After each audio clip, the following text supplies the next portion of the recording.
Good morning and welcome to this special live edition of Something Completely Different. We are so excited today to announce the launch of our latest book with Invite Press called Both And with our author and friend Jason Moore. We've got Jason here with us on the show right now. Welcome, Jason. Hello. It's good to be with you. This is a long time coming in this book. We've been talking about this for a year plus.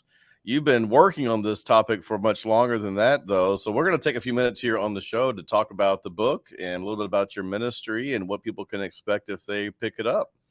Sounds good. So let's just kind of start with describing the book and kind of the backstory and what the people can expect to get when they pick up a copy. Sure. Well, it's been a crazy couple of years. As you know, as the co-founder of Midnight Oil for a long time ago, I feel like I should ask, do you want to be Simon or Garfunkel? Because we're put the band back together here for a minute. That's right. But, my focus for 20-something years has been in-person worship. And when the world closed down, I had, over the course of 2 days, 6 events cancel that I was supposed to go do in 2020. Wow. And didn't know exactly what I was going to do. And a friend who I'd gone and done a secret worshiper consultation for in 2016 reached out and said, hey, can you watch our online worship and tell us what we need to do to make it better? Because all the stuff you told us to do for in-person doesn't apply since we're online. So I watched his worship online, took a bunch of notes, shared them with him, realized that just about every pastor needed to hear those lessons, put together a little article. And that became, I think it was like 5 ways to improve your stream before next Sunday, which was like the first Sunday that everybody was out of their buildings and online for the first time. And one day after that, I started getting calls from people saying, can you turn that into a training? And so I went from panicked about I have no idea what I'm going to do to completely swamped because I had 14 annual conferences in the United Methodist Church world, booked that particular training, and they all wanted them in before Easter. So I was doing like 3 trainings a day. I didn't even know what I had said before. And I didn't know who I was talking to, or it was crazy. And wow. That led to concern about what happens after we got really good after we got comfortable with doing worship for everybody at home. I had to figure out what are we going to do when we come back to the building, because we have woken people up to what it looks like or to what it feels like to be talked to. And when we go back to the room, we're probably going to just talk to the people in the room and forget about the people at home. And so this both and idea came out of that. And I was sharing it with an ecumenical organization. They said, oh, we want a training on that. Will you do that? And I was like, yes, I will. And he said, I'll book 2 of them right now. And so I had to put together this other training, and goodness gracious, I've done almost 80 of them now since oh my goodness, December of 2020.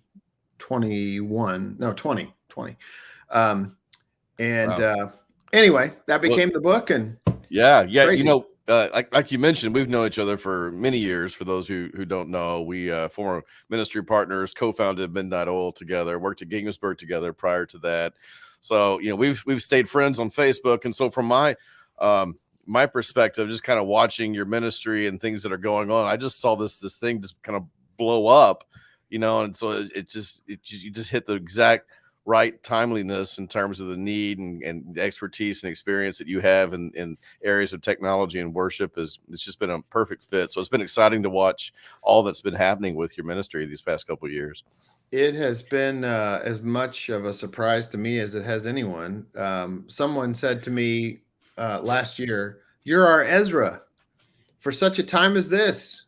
You were created for this moment to lead us through it. And we're counting on you. And I'm like, I feel unequipped to lead a movement like this, but it does seem to have been where all of my gifts and experiences and where God has led me the last, 10 or 15 years has really all added up to this moment and allowed me to respond. I mean, the truth is, pre-pandemic, I wasn't really talking all that much about hybrid worship. I mean, I would occasionally talk about online and the importance of it, but it was adaptive learning for me and for everyone that I've had a chance to work with.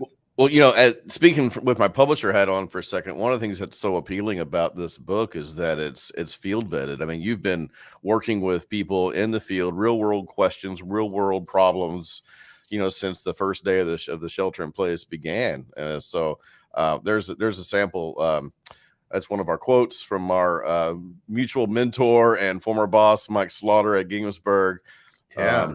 Gave a great comment about the book, and I feel like I owe him dinner now, saying that maybe one of the most important books in 2022. This also got this great quote from. So Nona Jones is the director of faith-based partnerships at Facebook. Is that correct? Yeah. Yeah.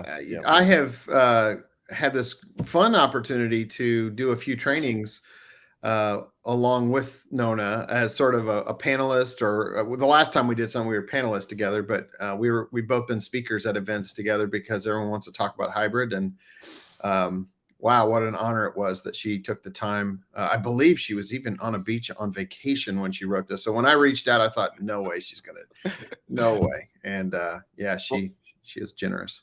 So you kind of already described the book in a nutshell, why you've written it. Talk about what you hope happens. So like you got to say, we're talking about a pastor of a church that's maybe running 150, 200 a weekend of worship, and they're like scrambling. They don't want to be a video producer, but they've been being. So how do they learn how to balance all this? What do you hope happens when people read the book? Above all, I think that we've got to recognize that our entire congregation matters, not just the people in the building. And I think that without intention, we unintentionally rank people in terms of importance by where they sit. You're not more important if you sit in the front than if you sit in the back. You're not more important if you sit on the ground level than if you sit in the balcony. And you're not more important if you're in the building than you are if you're at home. Your value doesn't go down 50% if you're there one week and at home the next. And so, I'm working with churches that are little country churches that don't even have internet in their building that are doing hybrid. And I talk about how to do that in the book. So you can do hybrid worship with no internet, believe it or not. And then I've worked with mega churches. And, the reality is that authenticity is more important than being slick or perfect, which, I'm a perfectionist, so it's hard for me to admit that. But authenticity is more important than being slick. And so what you do in front of the camera is more important than what camera you use. So whether you're using a smartphone or 3 cameras and fancy software, 3 cameras and fancy software cannot overcome a strategy where you're not talking to people and including them at home. So I've seen people do more effective things with just an iPhone, and making sure that when they say, do you have any prayer requests here in the room? And also, do you have any prayer requests at home? Put it in the chat. And then we actually take the time to respond to those things in the moment. So I really believe in if we're intentional, COVID has really kind of leveled the playing field in some ways. I have had little country churches tell me that their attendance has gone from 50 in the building to 550 because of online, and they have a regular, they have a regular group that shows up, and some of those people are tithing. Some of those people are coming to Bible study online. I even tell a story in the book about a church in North Carolina that had someone drive up from Tallahassee to join the church. They're not moving to North Carolina. They just love the church so much that they fell in love with them during the pandemic, and they send their tithe checks and their offering, and they come to Bible study online, and they serve in their local churches in their community. And so it's, wow. I think many of us are just missing the opportunity to see how this is a Great Commission moment. Okay, so we didn't plan for this, so I hope I don't put you on the spot too much, but tell our viewers, think about a common question you heard in the webinar, in the Q&A time, and that has made it into a book that you might be able to offer as kind of a first tip or idea when people that are kind of dealing with, maybe people have actually tried it already, they've got questions, they don't feel like it's ideal yet. What's something you can tell them about how to do both and well?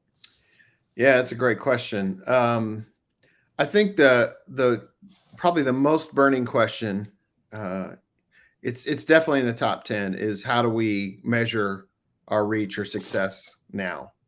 It was really easy to count butts and seats. Mm. And I don't really think butts and seats was ever a very accurate measure of how effective we are in, sorry about that. That's our mutual friend, Jay Ackerman, calling right now. So I think that butts and seats was never a great way to indicate how effective we are in ministry. You know, we Mm. are, as the church, we're called to make disciples, not just to fill a room. Mm. And so I think we've got to start to measure our reach a little bit better. So what are the numbers in the room? And you know, Len, the question I get all the time, not the question. I guess the question is how do we count? But the response I get all the time is how's it going? And I'll say, you know, how's it going? And pastors will say to me, it's not going very well. We only have 60% of our people back. Mm. And I'll be like, but how's your online numbers? How are your online numbers doing? Well, they're fine. I mean, they're pretty steady. I'm like, well, those people count too. Just because you only have 60 people, 60% of your people in the room doesn't mean that you failed. It just means that they're participating in a different way. And so again, we just don't value them in the same way. So one of my tips in the book that I think has been helpful for a number of churches is I talk about the concept of bringing back the hymn board. In our old churches, we used to have these little hymn boards that would have the hymn number. Yep. But the more important part for the purposes of today is last week's offering, last week's attendance. And I think that there's a feeling of low morale that a lot of our church communities have right now because they look around and they don't have access to any of our analytics. They don't know what's happening with those numbers. Right. Yeah. And so they look around and they're like, my goodness, our church it's dying or it's falling apart. But most of the pastors I'm talking to tell me that their offering is steady or has even gone up because they actually went to digital giving, some sort of e-giving where people can give in an easier way. Wow. So one of the tips I share in the book is that we've got to tell the whole story, not just what our eyes can see in the room. And when go ahead. I was going to say and that story of the family from Jacksonville that's going to North Carolina is a beautiful example, right? It's just, it requires a mind shift on our part to rethink what we mean by church. I have to constantly remind people that the people online are real people and they really matter and their lives really matter and real transformation can happen if we are intentional about the way we do this. We have to reimagine the experience of worship. We can't just put a camera in the back of the room and just go about business as usual. We really have to think about how do we do this in a both-hand way. And yesterday we experienced, most of us anyway, a really excellent example of what both and is all about. And that was the Super Bowl. I mean, I actually know a couple people that got to go in person. Wow. But most of us, we experienced it. And if the approach the NFL took was the approach that a lot of churches take, they would just put a camera up in the nosebleed seats and nobody would ever talk to us and nobody would ever include us. And we'd see little ants running around on the field and we'd barely be able to make them out. And so we've got to create an experience that is for people both in the room and online with intentionality. And again, you can do that with a cell phone and intentional language. You don't have to have fancy software. It's such a timely book. I'm so excited. Our pre-launch, today is our official launch day. What we are now calling kind of a pre-launch, the last several days have been just outstanding in terms of interest and response and orders. And that's so exciting to see. There's a link there and you can follow the link through on Facebook if you're live here to get the book. We're going to bring Jason back at 3 Eastern, 2 Central in a little bit under 3 hours. There was an article in the New York Times that came out just here recently, last couple of weeks, where someone was kind of complaining about church online and saying they were kind of tired of it, wanted to go back in person. I can't wait to hear your response to that article. If anyone has seen that, I know that article's gone around. So we'll talk about that. We also have a premiere of a really cool video trailer that Jason has put together. So we'll look at that together and maybe get a couple more tips for folks about how to use both hand and implement both hand well.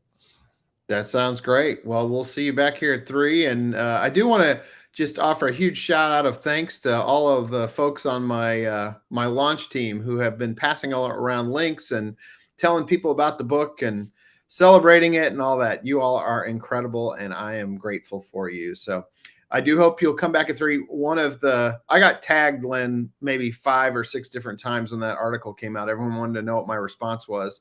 and I was trying to prepare for the book launch, so I couldn't take the time to respond. But I have a response today, so we'll talk about it at 3.